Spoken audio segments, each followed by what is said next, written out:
আসসালামু আলাইকুম এভরিওয়ান। বাহারি হোস্টের আরও একটি ভিডিওতে আপনাদেরকে স্বাগতম। আজকে আমরা যে বিষয়টি নিয়ে কথা বলবো সেটা হচ্ছে জেট ব্যাকআপ 5। ডাব্লিউএইচএমে জেট ব্যাকআপ 5 থেকে কিভাবে রুট লগ ইন অবস্থায় ব্যাকআপ রিস্টোর করতে হয় এবং বিভিন্ন টার্মিনেট হয়ে যাওয়া সি প্যানেলগুলো কীভাবে রিস্টোর করতে হয়। তো আমরা প্রথমে চলে যাব একটি ডাব্লিউএইচএমে। সো এটা হচ্ছে একটা ডাব্লিউএইচএম। এখান থেকে একেবারে নিচে প্লাগ ইন সেকশনে পাবো জেট ব্যাকআপ 5। এখানে যাব। জেট ব্যাকআপ 5-এ আসার পর আমরা এখানে যে এই অপশনগুলো আছে এগুলোর সাথে আগে পরিচিত হয়ে নেই। এটা হচ্ছে ড্যাশবোর্ড। এখান থেকে আপনি সব কিছু দেখতে পারবেন যে ফুল জেট ব্যাকআপে কী কী হচ্ছে বা কী হচ্ছে না। যেমন এখানে একটা ক্রিটিক্যাল এরর চলে আসছে, লাইসেন্স ইস্যু। দেন এখানে একটা ওয়ার্নিং আছে আপনার, তারপর হচ্ছে ফেইল অ্যান্ড ক্যান্সেল 5 টাইমস। এখানে হচ্ছে পার্শিয়ালি কমপ্লিটেড, বিভিন্ন জিনিস এখানে পড়ে আছে দেখার মতো। সো পরের অপশনটা হচ্ছে অ্যাকাউন্টস। এখান থেকে মূলত আমরা বিভিন্ন সি প্যানেল দেখতে পারি। এখানে এই ডাব্লিউএইচএমে যতগুলো সি প্যানেল আছে সেগুলোর প্রত্যেকটার ব্যাকআপ এখানে আছে, সিরিয়াল ওয়াইজ দেখা যায়।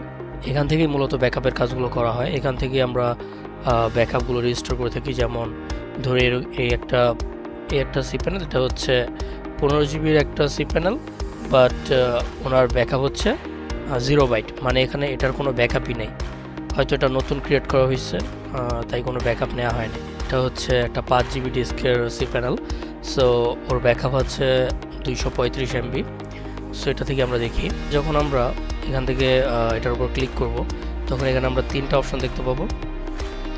ফার্স্ট হচ্ছে ম্যানেজ অ্যাকাউন্ট, সেকেন্ড হচ্ছে ভিউ ব্যাকআপ, দেন ভিউ ডাউনলোডস। আমাদের কাজ হচ্ছে ভিউ ব্যাকআপ থেকে। ভিউ ব্যাকআপে ক্লিক করার পরে আমরা একেবারে উপরে চলে যাব, কারণ এখানে যে পপ আপটা আসে সেটা নিচে থেকে দেখা যায় না, ওদিকে দেখতে হয়।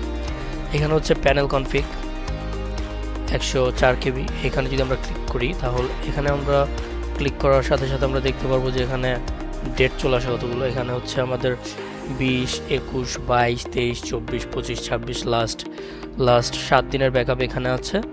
দেন আমরা এখান থেকে হোম ডাইরেক্টরিতে যদি ক্লিক করি সেখান থেকে দেখতে পাবো এখানেও 7 দিনের ব্যাকআপই আছে, 20 তারিখ থেকে 26 মে। এখান থেকে যদি আমরা ক্লিক করি আমরা নির্ধারিত একটা ফাইল আমরা ব্যাকআপ নিতে পারবো। যদি আমাদের পাবলিক HTML লাগে শুধু ওটাই নিতে পারবো, দেন আমাদের যদি অন্য কিছু লাগে সেটাই নিতে পারবো। সো ম্যাক্সিমাম টাইম যেটা হয়, আমরা জেট ব্যাকআপের আবার একটা ইস্যু আছে যে এটা হচ্ছে এখান থেকে আমরা ক্লিক করলে আমরা যদি রিস্টোরে দিই শুধুমাত্র এই দুইটাই আসবে, কারণ প্যানেল কনফিগে ক্লিক করা হয়েছে আর হোম ডাইরেক্টরিতে ক্লিক করা হয়েছে, সেজন্য এই দুইটাই আসতেছে।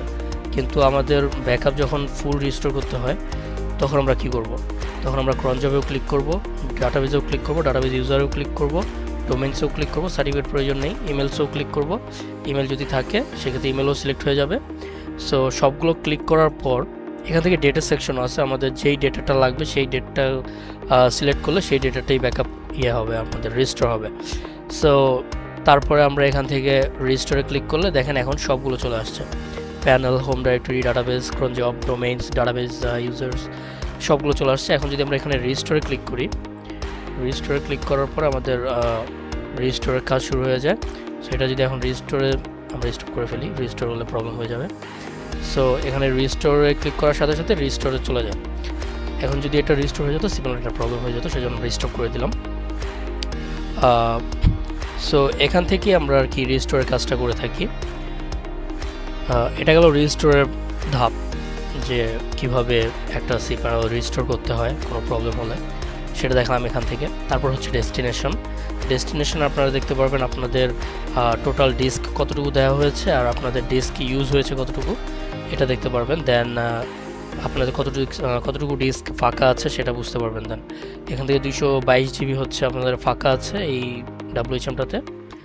সো এগুলো দেখেও অনেক কিছু আইডেন্টিফাই করা যায়, যেমন আমার সি প্যানেল যদি অনেকগুলো হয়ে থাকে এখানে পরবর্তী ব্যাকআপটা আমাদের এটা নাও নিতে পারে ডিস্ক কম হওয়ার কারণে, এগুলো আর কি এগুলো দেখে বোঝা যায়। দেন হচ্ছে কিউই থেকে আমরা দেখতে পারি যে কখন কি হয়েছে।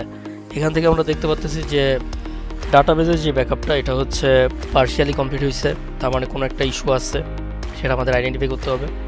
দেন হচ্ছে ডাটাবেজ, এটাও পার্শিয়ালি, ডাটাবেসগুলো পার্শিয়ালি, ক্লাউড ব্যাকআপ মানে হচ্ছে ফুল ব্যাকআপ যেটা, সেটাও পার্শিয়ালি কমপ্লিট।